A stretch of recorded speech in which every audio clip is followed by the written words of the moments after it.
Trick shot. Hey, Cohh, big fan. Wondering if you could share some life advice. How do you know when someone's worth marrying on a break from a long-term relationship and can use some perspective? Trick shot, I'll tell you this. Here's my biggest piece of advice to you.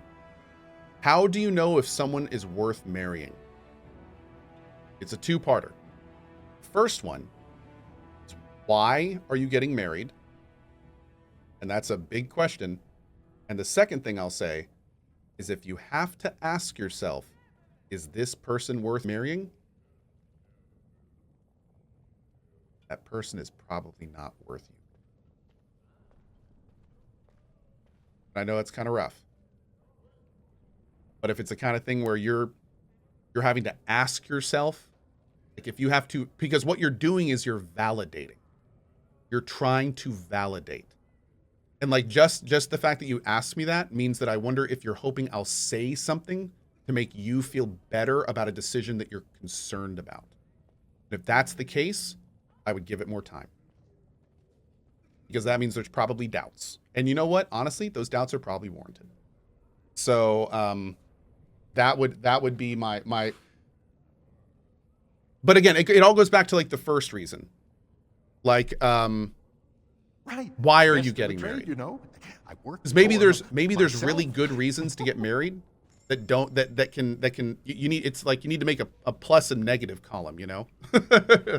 Like there may be some good reasons there. Link your source, please, says Seraph. I've been married for over 10 years and with my wife for almost 20. So and I have 3 kids, and that's where we are. So that's my source. My source is me. I'm my source on that one. Objection! Hearsay! Not wrong. Okay, that's fine. Not wrong. My sources, I made it all up. Yep. No, but really, I mean, my real advice would be like, if you're seriously having to try to ask and convince yourself that it's a good thing, it's probably not a good thing. And this goes back to the beginning. If there's some reason you're trying to rush getting married, like that's something to really think about. And if you're not rushing to get married, then don't get married and really think about it. And really, and like, you know, slow things down and try to answer all of your own questions, because I can't do that for you. No one can do that for you. You need to answer all your own questions. So, you know, that's super important. You should go into marriage feeling very confident about it. Cohh, what's the meaning of life? Go watch my other meaning of life my meaning of life clip. Yep. That's where that is, Julia.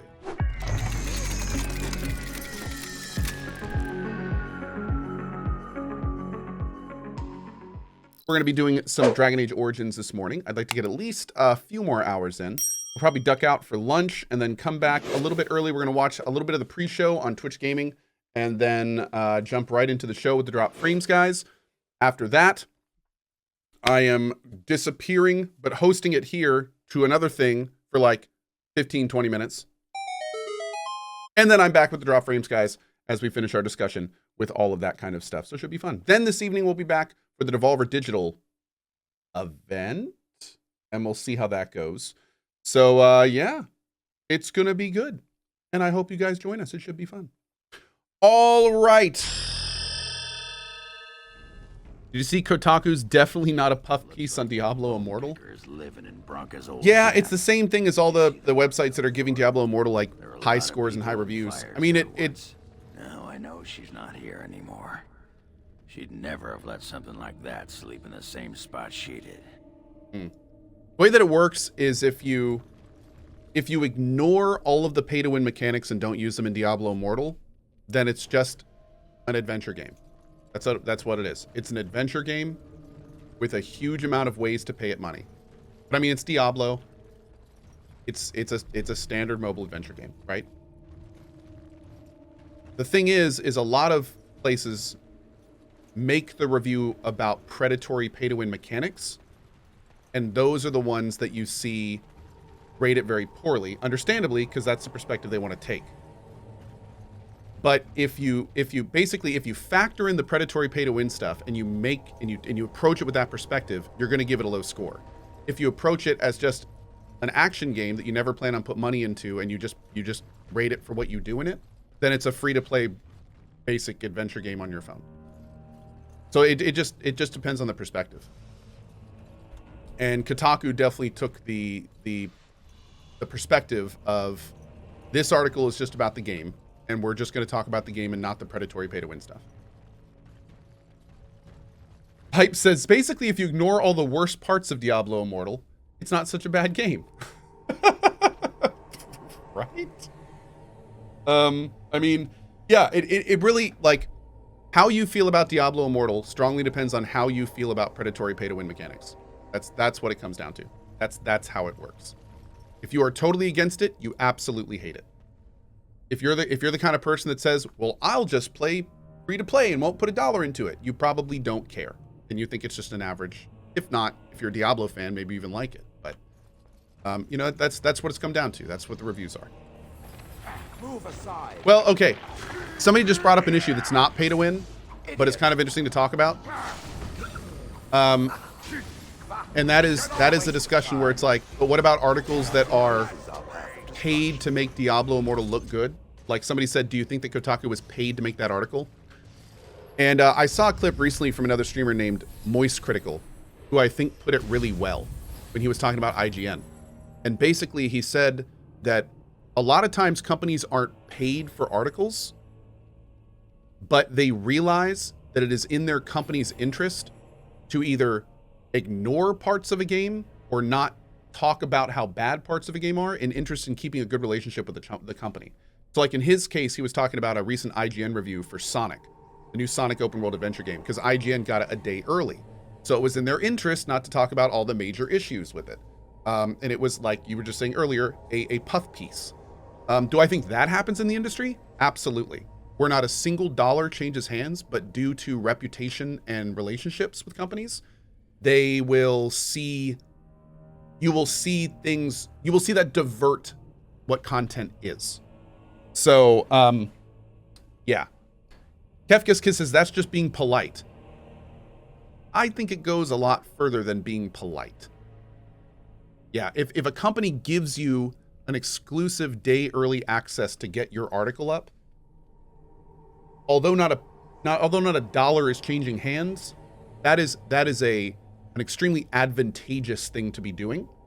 So it is not being polite to then ignore parts of a game that should be talked about in that article. Like at that point, you are. I think a word that you could use. It's a little heavy, but I do think it applies to a situation like this. You're pandering. You're pandering to those people. You are making something that is favorable to them because they granted you the privilege of doing something earlier or exclusively. So you are then making them happy, so they will give you those opportunities in the future. So yeah, that is how that works. And I think that happens in our industry. I do. It's one of those unfortunate realities, and I think that's one of the reasons, like we've discussed many times on this channel, how reviews these days are they hit a lot different than they did in the past. And I think a big reason why is because a lot of websites will low key do that kind of thing to continue getting free copies and opportunities and keep relationships up and things like that. And you know, it all comes down to trust. It all comes down to who do you trust? Who do you trust not to do that? Who do you trust to give you the facts even if it's not advantageous for them? It has begun. As you say. And that's why I feel that it's so much more important these days to, like, you can look at reviews and you can look at scores, but it's so much more important to have trust in the reviewer that is doing the review or who is talking about the game. Not even reviewing, just talking about the game. Dude, what is this? What is this thing doing? Is this like a mini boss? Yeah, and going back to that, it's really hard now for companies because you can't really trust companies because they have like a fleet of writers that work for them. You never know who's going to write the article. You don't know most of them because you don't know, like, you don't follow every article they write, so you don't know who to trust and who not to. Jesus Christ, spawners! Oh my God. He's getting eaten. It really is like Australia in this game sometimes.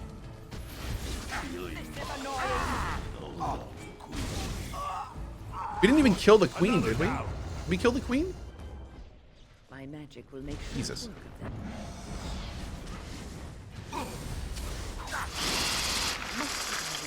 Dude, I got a hit on it. Oh my God, we hit it like once.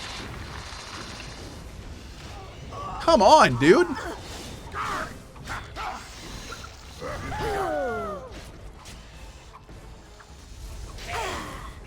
Cohh, those spiders are nothing compared to real Australian spiders. That's fair. That's fair. So, okay, somebody said they confirmed Starfield will be at the Bethesda show. And then I said, where did you see that? And the response was Twitter. Okay. I love you and appreciate you. You got to do better than that. Can you link me a tweet? Can you link me a, like, you got to do the internet.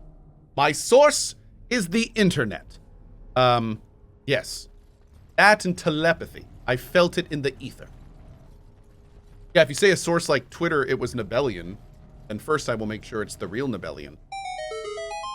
And then I will probably believe it. Ah, here we go. McKeelyway says Starfield tweet, and he linked from somebody named Chloe Briel. This name is not familiar to me.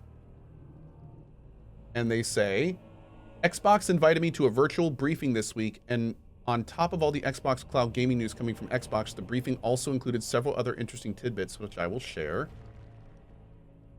Going down, going down. Starfield confirmed to be part of the Xbox and Bethesda Games Showcase.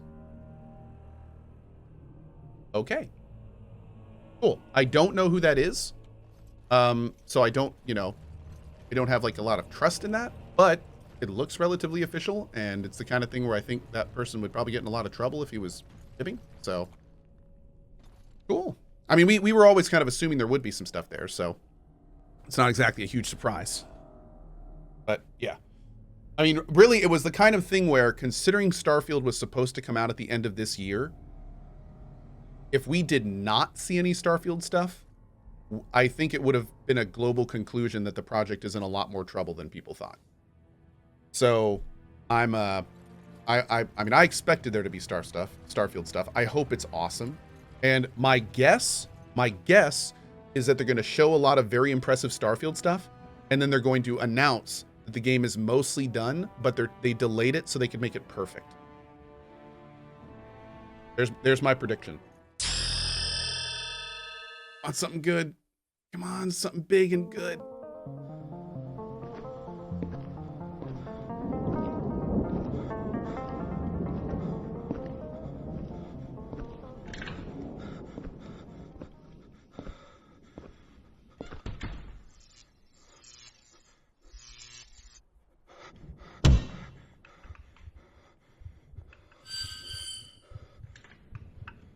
Looks like a horror game, maybe?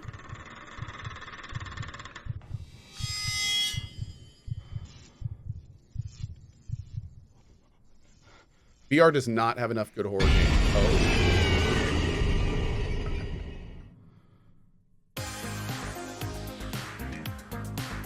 We're now in the midnight hour, and you're listening to 189.16 The Screen.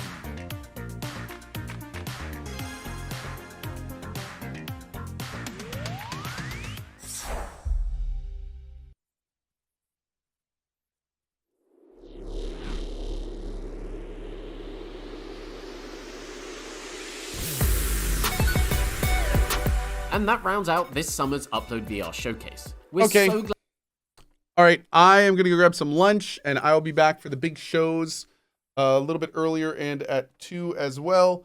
I'm still going to hold out hope for VR. I am. I just the problem is I feel like a lot of VR games are like anywhere between 30 and 60% of an actual like game that we're used to. And I feel like the stuff that's really made VR something special to me are like Resident Evil 7 Half-Life Alyx. Like those made VR go from, this is kind of a gimmick to like, holy shit, this could be the future. And we're just not really seeing a lot of those. Yeah, I need to play the Walking Dead game. I want to play the Warhammer games and stuff, but I really hope at some point we start seeing like a wave of these like high quality, long, immersive, creative, big games. And I know it's kind of hard. I mean, the technology is still new and it's not really picking up. Yeah, the Horizon game could be cool. But man, yeah, I do hope we get to a day at one point where those types of games are a lot more interesting. There was some good stuff in there, some stuff that we could play and we could check out. So the market just isn't there for that. I think Alyx sold pretty well. I think Alyx did pretty well. Resident Evil 7 obviously did very well. I mean, Sony's making a VR too, so I think the market is there. But anyway, I got to go for now. I got to get some lunch before stuff starts picking up this afternoon. I will see all of you probably around 1:45ish, 1:30ish, and we'll kind of go from there. So I will see you guys soon. Thanks for watching as always, and back later for the official SGF show, and then later tonight, Devolver Digital. See you guys then. Also, by the way, for those asking, Quarry tomorrow morning. We're going to be playing Quarry from like 8 to 12 tomorrow. So if you want to see the Quarry, you're here tomorrow morning. See you guys later. Bye-bye.